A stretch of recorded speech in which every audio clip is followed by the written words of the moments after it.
A nuestro segundo conferencista, vamos a tener aquí en el escenario al señor mayor Carlos Arturo Martínez Forero de la BRIC Colombia. Él es ejecutivo y segundo comandante del BAIC. El mayor Carlos Arturo Martínez es máster en Science and Engineering en Tulane University of Technology, máster en Pensamiento Estratégico y Prospectiva de la Universidad Externado de Colombia y también candidato a magíster en Transformación Digital y Analítica de Datos de la Universidad Externado de Colombia. El señor mayor nos va a compartir una conferencia con relación a la parte de ciberdefensa y riesgos en el ciberespacio. Mayor, el escenario es suyo. Muchas gracias.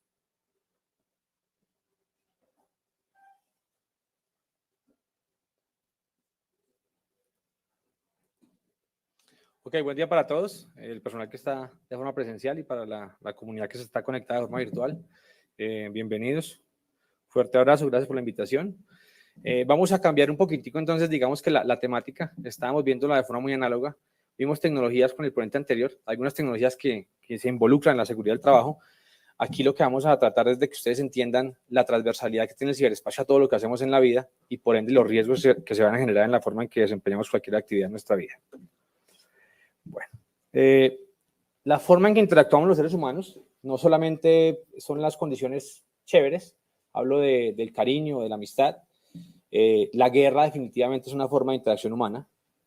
Entonces aquí me quiero centrar en la forma en que ha ido evolucionando esa interacción humana. Y lo que ven en pantalla sencillamente es la evolución de esos elementos con los que nos enfrentábamos en el pasado. Algunos pues todavía los tenemos hoy en día. Pero lo importante aquí es que veamos esta última imagen y es la forma en que nos conectamos hoy en día. Es una forma de interacción humana y es a partir del ciberespacio. Entonces, esta condición de ciberespacio nos permite comunicaciones tanto en lo chévere, como lo mencioné, en nuestras relaciones, la forma en que entablamos amor, nos comunicamos con nuestros seres queridos, pero también nos permite definitivamente tener condiciones de guerra, nos permite entrar en conceptos vividos como el tema de Guerra Fría, y todo se da a partir del ciberespacio. Para que esto tenga un poco más de sentido, entonces, esta lámina es un poco pesada, voy a tratar de que la dijeran al máximo. Ese ciberespacio, entonces, es una dinámica global. Todos estamos sumergidos en esta dinámica global. Ese ciberespacio tiene unas condiciones especiales con respecto a los otros dominios convencionales. Hablo del terrestre, hablo del aéreo, hablo del marítimo y hablo del espacial. Componentes básicos del ciberespacio. Hablo de información, hablo de dispositivos electrónicos, hablo de internet, hablo de red y hablo de información. Esos 5 elementos, si ustedes los analizan, no hay ninguno de nosotros que se encuentre por fuera de esta dinámica, independientemente de que hagamos parte de una organización, hagamos parte del Estado como tal o en nuestra condición de individuo. Todos hacemos parte de esta dinámica global a partir de los componentes que les acabo de mencionar. Ese ciberespacio, además, nos da unas características supremamente especiales que no nos da ningún otro dominio. Visibilidad, y hago referencia al anonimato. O sea, es el único dominio donde yo puedo esconder, donde yo puedo imitar ser alguien más, donde yo puedo esconder mi personalidad, etcétera, etcétera. Tiempo. Es el único dominio en el que me puedo devolver en el tiempo por medio de la imagen forense. O sea, yo puedo coger un dispositivo electrónico y devolverme a 1 año, a 6 meses, etcétera, etcétera, a ver cómo se encontraba ese dispositivo en el tiempo. Es el único dominio que me lo permite. Distancia. Digamos, en condiciones normales, vamos a hablar de la parte análoga y vamos a hablar de la parte tradicional, de cómo nos comunicamos. Si antes de que existiera ese ciberespacio yo me quería comunicar con mi familia, yo me desplazaba hasta mi familia. Si yo quería comunicarme con mi pareja, yo me desplazaba donde estaba mi pareja. Actualmente no es necesario. El ciberespacio nos ha permitido recortar distancias. En el tema militar, por ejemplo, si yo quería llevar a cabo una acción militar, yo tenía que cruzar fronteras geográficas, llevar mis elementos de combate que atravesaran un espacio de terreno para hacer la guerra en donde la iba a hacer. En este momento el ciberespacio nos permite acortar distancias o eliminarlas de tiempo absoluto. Yo sencillamente a la distancia de un clic, con buen internet y con buen conocimiento, puedo ejercer cualquier tipo de actividad bélica en este caso. Libertad de adquisición. A ninguno de nosotros nos van a vender un tanque o un avión de guerra, por ejemplo, o no podemos comprar un ataque, mientras que en el ciberespacio sí lo podemos hacer. Yo puedo comprar una arma cibernética, yo puedo comprar un ataque de negación de servicio, bueno, puedo adquirir un kit de desarrollo de malware, mientras que en los dominios convencionales no tengo esa capacidad. Y con respecto a tamaño, no ha sido posible que delimitemos el ciberespacio. El ciberespacio colombiano va de tal punto a tal punto, no ha sido posible. Es un ambiente colaborativo, digamos lo que de nivel mundial. Las capas, esto es bien importante. Este ciberespacio nos permite estar presentes en la capa física, en la capa lógica y en la capa social. Y la capa social es bien importante porque es la forma en que nos comunicamos. No solamente hardware, software, sino en la forma en que nos comunicamos. En ese ciberespacio, entonces, ¿qué hacemos? Y lo hacemos todos. Voy a enfocarme en ciberseguridad inicialmente, digamos que es el enfoque más civil, y lo hacemos en nivel individuo y organización. Y en ciberseguridad lo que hacemos es garantizar la confidencialidad, la integridad, la disponibilidad, la autenticidad y el no repudio de la información. Eso lo hacemos todos, a nivel individuo y organización. A nivel Estado, hacemos ciberdefensa, y entiéndase ciberdefensa como la capacidad militar del Estado de defender su soberanía en el ciberespacio. Eso es lo que hacemos en ciberdefensa. Entonces, básicamente, soberanía, pues artículo 17 de la Constitución Política de Colombia, el Estado tiene unas fuerzas militares para la defensa de su soberanía, y lo hacemos en el ciberespacio. Consideración bien importante de este ciberespacio. Lo que hagamos en el ciberespacio tiene consideraciones políticas, económicas, sociales, tecnológicas, ambientales, legales y militares. Dada la transversalidad del mismo, ya les voy a explicar el tema de transversalidad. Normalmente, cuando tomamos decisiones de tipo organizacional o estatal en el tema ciber, empleamos el ciclo OODA. El ciclo OODA es básicamente la base del ciclo PHBA y es la base y es observar, orientar, decidir y actuar. Si lo analizan, pues es un ciclo también, ejercicio cíclico, retroalimentación y arrancamos de nuevo a partir de lo que pasó, acción, reacción, tal cual como el PHBA. Normalmente, ¿quién participa en este tipo de eventos en el nivel nacional? Hay 4 stakeholders principales. Hablo del gobierno central, está encargado de tomar decisiones. Hablo del sector defensa, que está diseñado para la guerra, para la defensa literalmente. El sector legal, que es básicamente quien se encarga de darnos la normativa, qué podemos hacer, qué no podemos hacer, hasta dónde podemos llegar. Y el sector privado, que pues básicamente es el motor de la economía del país, de cualquier país. ¿Por qué este ciberespacio es transversal a todo? Porque lo hemos adoptado a partir de unas tendencias tecnológicas. El profesor mencionó algunas en la charla anterior. Aquí yo solamente les menciono algunas. Y hablo de la tecnología como tal, no hablo de elementos específicos. Y hablo de sistemas autónomos, inteligencia artificial, machine learning, Internet de las cosas, metaverso, sistemas de SCADA, computación en la nube, big data, social media y el tema de drones, sistemas de aeronaves no tripuladas. Entonces, cuando analizamos estas tecnologías y cualquier otra que usted quiera plantear, estas tecnologías ocurren en el ciberespacio. Entonces, como lo vimos con el ponente anterior, pues hay tecnologías específicas que él mencionó para el tema de riesgos laborales, pero todas ocurren acá. Se desarrollan acá, la actualización ocurre acá, la configuración ocurre acá. Entonces, eso es lo que nos permite esa transversalidad a la vida misma.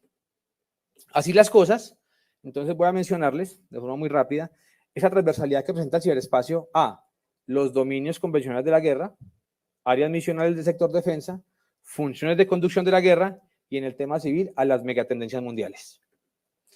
Entonces, dominios convencionales de la guerra, tierra, mar, aire y espacio. Ciberespacio es un dominio como tal y somos transversales a estos 4 dominios. O sea, lo que pasa en estos 4 dominios tiene que ver con lo que nosotros hacemos en el ciberespacio, porque en todos empleamos, vamos a los componentes básicos, información, usuarios, redes, dispositivos electrónicos e internet. En todos usamos estos elementos para poder desarrollar. Áreas misionales del sector defensa. No sé si todos están enterados, pero la única misionalidad del sector defensa no es la guerra. Tenemos la defensa nacional, obviamente, seguridad y convivencia ciudadana, pero también participamos en gestión del riesgo, participamos en seguridad pública, contribución al desarrollo del país, cooperación internacional y protección del medio ambiente. Las funciones de conducción de la guerra, vamos a entenderla como la articulación de una serie de elementos que de forma armónica deben actuar para yo poder llevar a cabo una operación militar. En todas tenemos que emplear los elementos que les mencioné al comienzo de la charla. Y por último vamos a hablar de megatendencias mundiales. Esto aplica para todo el mundo, este es el estudio de CEPAL, y básicamente nos mencionan 8 megatendencias mundiales. Primera, cambio demográfico global. Entonces, la tendencia a futuro son poblaciones envejecidas y entendemos que la juventud no quiere tener hijos. Múltiples factores a analizar, pero la tecnología es un factor importante en que no queramos tener hijos. La tecnología me ha permitido conocer el mundo. La tecnología me ha permitido tener unas ambiciones mucho más grandes que las que tenían mis abuelitos o mis papás porque no podían ver lo que yo pude ver. El hecho quizás de tener hijos de pronto no me lo va a eliminar mi iniciativa, pero de pronto me la va a hacer un poco más lenta. Si vamos a países orientales, en Japón, por ejemplo, ya estamos empleando tecnología de metaverso para la forma de suplir mi necesidad sexual. De esta forma es imposible que yo tenga hijos.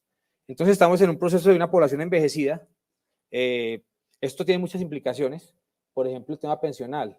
¿Quién paga la pensión de los que tienen derecho a pensionarse? Las personas que trabajan. Si tenemos poblaciones envejecidas, ¿quién va a trabajar para pagar la pensión de tanta gente en estado de vejez? Es bien complicado. Expansión de clases medias. Voy a dar unos ejemplos bien claros. Voy a hablar de Mark Zuckerberg, creador de Facebook, actualmente Meta. No era millonario en ningún momento, no era multimillonario, pero con su creación digital de un software para que nos encontráramos inicialmente en la universidad, que esa fue la intención inicial, se volvió multimillonario. Expansión de clases medias. Hablamos de Jeff Bezos, no era millonario. Inició con una venta en Amazon, una venta de libros. Actualmente, pues Amazon es uno de los 9 gigantes en el mundo tecnológicos. Se volvió multimillonario. Podemos hablar de Elon Musk también, dueño de Tesla, actual dueño de Twitter. No era multimillonario, pero con su idea tecnológica revolucionó y definitivamente cambió. Ahora hablamos de la parte gerencial o parte estratégica. Si vamos a la parte operativa, ¿cuántos de nosotros o conocidos durante la pandemia no implementamos un negocio virtual? No abrimos locales, sencillamente hacíamos todo virtual. Ofrecíamos por WhatsApp, ofrecíamos por Facebook, bueno, diferentes canales que existen, implementamos nuestro negocio. Entonces, esto permitió la expansión de clases medias. Escasez de recursos. Vivimos en un mundo que está obsesionado con el crecimiento económico. Esa es nuestra realidad. Así seamos de la corriente política X o Y, el mundo está obsesionado con el crecimiento económico. Desafortunadamente, el crecimiento económico ilimitado, su base es el recurso natural, que es limitado. El crecimiento ilimitado con recurso limitado. Entonces, es imposible que logremos eso, pero en ese concepto de producir para generar más dinero, pues estamos acabando con el recurso que tenemos. Poder y gobernanza global. Si se nos dificultaba gobernar el dominio, digamos que el dominio análogo, el dominio terrestre, dominar a las personas, desde el tema legal, desde el tema político, imagínense la gobernabilidad del ciberespacio. Cuando tenemos elementos como la gobernanza ágil, cuando tenemos elementos como el Internet, que se creó con la intención de que no tuviera ningún tipo de control. Cuando encontramos elementos como la criptomoneda, el Bitcoin se creó para que no hubiera ningún tipo de centralización por parte de ningún país o ningún sistema bancario. Entonces, ¿cómo gobierna usted eso? ¿Cómo gobierna usted el ciberespacio? ¿Cómo gobierna usted lo que se publica en redes sociales? ¿Cómo gobierna usted qué es cierto y qué no es cierto en una red social? ¿Qué realidad estamos vendiendo? ¿Qué realidad estamos comprando? Es imposible gobernar el ciberespacio. Masificación del conocimiento y gobernanza tecnológica. Lo mencionó el profesor, él tiene su biblioteca en una USB. Cuando yo era niño, tenía que asistir a la biblioteca, me tocaba ir a la biblioteca a buscar en el libro, pues pasear todo el libro a ver qué encontraba. Actualmente en realidad no es necesario. Mi hija tiene 6 años y tiene una cantidad de información que yo no tuve hasta mucho después, y la tiene porque tiene acceso a ese ciberespacio, tiene acceso a mucha información. Responsabilidad de qué ve y qué no ve de los papás, pero tiene acceso a mucha información que quizás yo la tuve mucho más adelante. Globalización económica. Este tema de ciberespacio que nos permite conectarnos a todos, definitivamente se ha encargado de hacer mucho más fuerte el tema de globalización. Globalización es todo, estamos conectados con todos, todos podemos negociar. Entonces, difícil ese tipo de gobernanza. Y empoderamiento del ciudadano. Yo voy a remitirme a un ejemplo en Colombia, cuando las marchas ocurrieron el año pasado por la posición de la reforma, por el anunciamiento de la reforma. Entonces, las fuerzas que estaban encargadas de tratar de controlar la marcha no podían excederse porque si lo hacían nos estaban grabando. Aún así, pues hubo gente que lo hizo. La gente que estaba manifestando, quien se excedía también en su forma de manifestación, también era grabado. Entonces, definitivamente empoderamos al ciudadano.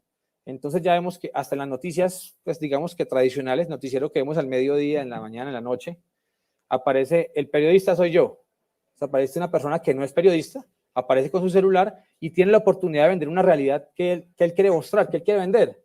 Esto ocurre por esa masificación del ciberespacio. Esta era como la parte ladrilluda. La intención era que entendieran que todos estamos sumergidos en este ciberespacio. No hay nadie que esté exento de esta dinámica global. Bueno, esencia del ciberespacio. Es una realidad indefinida. Si ustedes ven la imagen a la derecha, es la misma que a la izquierda. Cambia el color. ¿Qué realidad quiero vender yo? El 12 de octubre del año en curso, el secretario de Defensa de Estados Unidos dijo lo siguiente: la era posguerra se ha terminado. Nos encontramos en posguerra nuevamente con China y con Rusia. ¿Cómo lo estamos haciendo? ¿Por medio de qué lo estamos haciendo? Lo estamos haciendo en el ciberespacio. Esa es nuestra realidad. A pesar de esto, nos encontramos trabajando, digamos que de forma cooperativa en temas de cambio climático. Es una realidad, el mundo se encuentra pues sumergido en esta dinámica también. ¿Qué ha pasado en el mundo con este tema ciber? Estos son algunos incidentes que han ocurrido en el tema ciber, en el nivel internacional. Algunos se pueden entender como me afectó de forma individuo, algunos se pueden entender como me afectó de forma organizacional y algunos se pueden entender como me afectó de forma Estado. El primer caso que quiero mencionar, de pronto voy a hacer énfasis en este, es el caso de Estonia. Digamos que es el primer ataque del que se tiene conocimiento como ataque de Estado a Estado. El presunto infractor es Rusia. Y Estonia es un país que se jacta de su gobierno digital, una sociedad totalmente digital. Absolutamente todos los servicios del Estado hacia su población están ofrecidos de forma digital. Solo hay dos servicios que no se pueden ofrecer de forma digital: matrimonio y separación. El resto, absolutamente todos los servicios del Estado son digitales. Todo se hace con una autenticación con su cédula, con ID, con 3 pines que manejan allá. En este momento, pues el incidente fue bloquear sus páginas web de Estado, bloquear el sistema bancario. Entonces, en un país que es digital, nadie tiene plata en efectivo. Todo lo pagamos con tarjeta, todo lo hacemos desde la banca virtual. ¿Cómo accedemos a nuestro dinero? Imagínense el caos de la gente preguntándose: oiga, voy a recuperar mi dinero en algún momento, voy a tener acceso a mi dinero en algún momento. Entonces fue un caos total para todo el mundo. Tenemos Stuxnet más adelante. Stuxnet es el primer ataque cinético del que tenemos conocimiento. Por medio de una actividad cibernética digital, logramos detener el programa nuclear de Irán. Logramos que la parte centrífuga de la planta nuclear de Irán se detuviera y que se estallaran los reactores, y detuvimos ese programa. Hemos tenido diferentes ataques. Quizás en el 2016 también todos estamos enterados. La intervención que presuntamente tuvo Rusia en las elecciones de Estados Unidos entre Hillary Clinton y Donald Trump. En la actualidad estamos viendo la cantidad de actividad en el ciberespacio entre Rusia y Ucrania. Rusia ha atacado a Ucrania en múltiples ocasiones, como lo ha hecho con Georgia, como lo ha hecho con Estonia. Entonces, todo esto ha ocurrido. Finalmente nos hemos visto afectadas muchas personas. Si me voy al WannaCry, que es uno de los, digamos que de las actividades más complejas en el ciberespacio en este momento, que es el ransomware, el secuestro virtual de sus dispositivos electrónicos, ocurrió y afectó a organizaciones, afectó a individuos y afectó a estados. Viendo los ataques que les acabo de mostrar, también les quería mostrar cuáles son los países más fuertes de acuerdo al índice de poder cibernético mundial. ¿Esto quién lo hace? Esto lo hace el Belfer Center de Harvard. Entonces observamos pues, primer puesto Estados Unidos, tanto 2020 como 2022, ese segundo estudio, no han hecho más.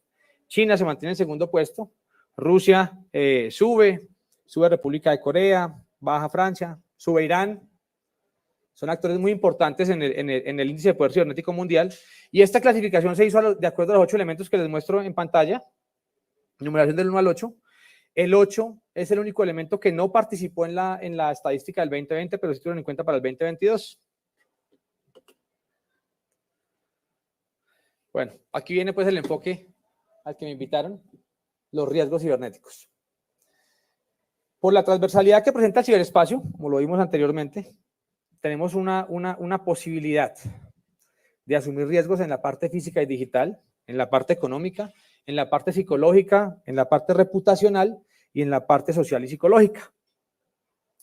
En pantalla ustedes ven, pues no me voy a tener a leerlos, ustedes pueden ver en pantalla todos los elementos a los que nos vemos propensos con el empleo del ciberespacio. Y cuando quisiera ahondar en algunos puntos, entonces, si vemos lo físico y lo digital, hay unos elementos que quizás conozcamos todos netamente digitales. no hay indisponibilidad, robo de información, infectado, filtrado. Pero miren que en lo físico podemos hablar de maltrato, podemos hablar de pérdida de vida, podemos hablar de dolor, podemos hablar de daños corporales. Entonces, aquí está muy enfocado a lo que pasa a ser físico a partir de lo digital. Esa oportunidad que tiene el ciberespacio. En lo económico, los riesgos son absurdos, es demasiado alto el costo económico. En la filmina que vieron de la línea de tiempo de los ataques cibernéticos, vieron el Sony Hack. El Sony Hack fue cuando Sony hizo una película, una comedia, en la que unos reporteros americanos viajaban a Corea a hacer una entrevista a Kim Jong-un y lo mataban. Esa era la intención de esa película. Y Corea se enteró y Corea hackeó a Sony y le filtró 3 películas que aún no se habían puesto al aire. Pérdidas económicas absurdas para Sony. Esto hace parte del concepto de guerra fría que maneja China con Estados Unidos. Interrupción de operaciones, absurdo. Me detienen mis sistemas, me interrumpen mis sistemas, no puedo hacer nada. Pagos de extorsión, les hablaba del ransomware. Desafortunadamente, es una tendencia al tema de ransomware en la actualidad. Muchos de los bancos en los que nosotros tenemos nuestro dinero, desafortunadamente se ven infectados con ransomware de forma diaria y no tienen otra opción que pagar el rescate. Y esto no se puede divulgar. Y no se puede divulgar porque la reputación que pierde el banco, si esto se divulga, es enorme. Entonces, en Estonia ocurrió, un banco quiso ser transparente, mencionó que se encontraba bajo ransomware y perdió el 70% de sus clientes en Estonia en menos de un mes. Esto no se divulga, pero esto ocurre todo el tiempo. Y quien no está familiarizado con el ransomware es un secuestro de su dispositivo. Entonces no hay forma de hacer nada en el computador. Aparece una pantalla y su computador ha sido secuestrado. Tiene 24 horas para que me pague X cantidad en Bitcoin. Si no lo pagan 24 horas, va a subir la cuota a 48 horas. Y si no pagan 48 horas, todo su equipo se va a borrar inmediatamente. Y eso ocurre. Esto pasó con los hospitales en el Reino Unido, cuando salió WannaCry, con Telefónica. Telefónica se vio afectado. Entonces son tendencias que ocurren, ya ocurrieron, son una realidad y siguen siendo tendencia para el año 2023 y 2024 con respecto a los estudios que han hecho. En el tema psicológico es bien importante que tengamos en cuenta lo que les mencioné, que hacemos presencia en la capa social. El ciberespacio definitivamente hace presencia en la capa social. Y desafortunadamente, por la masificación de empleo de tecnologías, las juventudes, bueno, algunas personas muy viejitas también, voy a hablar de mi mamá en este caso, creemos lo que vemos en redes sociales. Cuando el COVID, mi mamá es usuaria de Facebook y mi mamá me decía que vio un video en Facebook en el que decía que China había creado un laboratorio y que nos íbamos a morir. Después me dijo que la vacuna era un veneno y que nos iban a implantar un chip. Mi mamá de Facebook, mi mamá cree lo que dice Facebook. Y si vamos a las juventudes, entonces vamos a ver casos como el bullying, que desde mi perspectiva siempre ha existido. El tema es que el alcance del bullying era mucho más corto. El alcance del bullying de mi salón en tercero era mi salón, mis 20 compañeros. El bullying se quedaba ahí. En la actualidad el bullying no se queda en mis 20 compañeros. En la actualidad el bullying se transmite hasta donde llegue el ciberespacio, hasta donde tenga contactos compartidos, hasta donde llegue la red. Entonces ese concepto de bullying, si lo analizamos desde el concepto psicológico, ha generado vergüenzas, ha generado culpa, ha generado bajas autoestimas. Entonces, definitivamente hacemos parte de lo social. Y la importancia del Facebook, del Instagram, del TikTok, es que definitivamente son herramientas con las cuales nos comunicamos. Es la forma en que yo tengo de comunicarme con mi familia, con mis amigos, con gente que no conozco inclusive. En lo reputacional, es bien complejo. Si analizamos, por ejemplo, vamos a analizar el último caso, elecciones de Brasil. Pues Bolsonaro dice que hubo fraude en las elecciones, Lula dice que no, la gente que votaba por Lula dice que sí, que no hubo fraude, los Bolsonaro dicen que sí. Entonces, el tema reputacional, por la incapacidad de las entidades del Estado de garantizar seguridad, garantizar estabilidad en las diferentes actividades que desarrollamos, específicamente en el tema ciberespacial, es supremamente complejo porque no hay nada seguro en el ciberespacio, no hay forma de generar seguridad absoluta. Es imposible, no va a pasar. Si usted sube una foto a su Facebook, dejó de ser privado. Inmediatamente dejó de ser su foto. Usted la subió a una red social que está pública en Internet, que circula por Internet y a la que tenemos acceso todos. Entonces, ese tema reputacional, donde normalmente le exigimos a las entidades del Estado que me debe garantizar privacidad, que me debe garantizar una cantidad de derechos, se pierde ese concepto reputacional cuando no logramos hacerlo. Y es que definitivamente no vamos a lograr hacerlo. Social y psicológico. Cuando alguien se ve afectado, pues definitivamente su capacidad laboral, su capacidad disminuye inmediatamente. Hay impactos negativos definitivamente en la imagen de la nación. Hay caídas en la moral, hay campos negativos en la percepción general. Riesgos generales. Ahora, bueno, ¿quiénes son los actores de estas ciberamenazas? Entonces tenemos naciones o estados, normalmente, que buscan una nación o un estado por medio de actividades en el ciberespacio. Queremos que se logren nuestros objetivos geoestratégicos y geopolíticos. Básicamente lo hacemos por esa actividad. Cibercriminales. ¿Qué busca un cibercriminal? Ánimo de lucro. Definitivamente queremos ganancias económicas. Activistas. Tenemos un concepto ideológico diferente. Estamos en desacuerdo con algo y es la forma de manifestarlo. Cuando yo salgo y me paro en la 26 con un cartel, digo, estoy en contra de X situación. Probablemente mi audiencia va a ser el que se encuentra el edificio al frente mío o los carros que pasen. No hay más audiencia. Si lo hago en el ciberespacio, mi audiencia es internacional. Inmediatamente se puede ver viral. La puede ver todo el mundo. Grupos terroristas, pues, sencillamente hablamos de violencia ideológica. Si hablamos del yihad, si hablamos de la Al-Qaeda, ya tienen desarrolladas capacidades ciberespaciales. Por ahí reclutan, por ahí lanzan ataques, por ahí filtran información, por ahí difunden la forma en que masacran personas. Bueno, el grupo y protagonismo. Conozco hackers que lo hacen solamente por decir, yo pude entrar a ese sistema. O sea, la Procuraduría decía que era imposible, yo pude entrar. Mire, yo lo logré. Aquí está. Yo sí pude. Y amenazas internas. Esta amenaza interna normalmente hablamos de trabajadores que no están contentos. Entonces, el trabajador que no está contento filtra información. El trabajador que no está contento no incurre en buenas prácticas. El trabajador que no está contento vende información. Esas básicamente son los actores de ciberamenazas y la motivación que tiene cada uno de ellos. Ahora vamos nuevamente con el ciberespacio de interacción humana. ¿Qué ocurre en el ciberespacio entonces? Aparte de todo lo que hemos visto. Ocurren cibereventos. ¿Qué es un ciberevento? Hay acceso a la información no autorizada a mi organización, pero el impacto es mínimo. El impacto para mi organización por ese acceso no autorizado es mínimo. Y la recuperación que yo tengo por ese evento es de forma automática. Y de forma automática hablo de las herramientas que tengo instaladas para tal fin. Cuando nos enfrentamos a un ciberincidente, hablamos de, nuevamente, accesos no autorizados a mi sistema de información. Las medidas automatizadas fallaron. O sea, yo requiero de expertos internos para recuperarme de esta situación, pero el daño sigue siendo no severo para mi organización. Nos encontramos ante una cibercrisis cuando nuevamente tengo accesos no autorizados a mi sistema de información. Definitivamente fallaron las medidas automatizadas, el impacto es severo y yo requiero de apoyo externo para poder levantarme de esta condición. Tenemos ciberconflictos.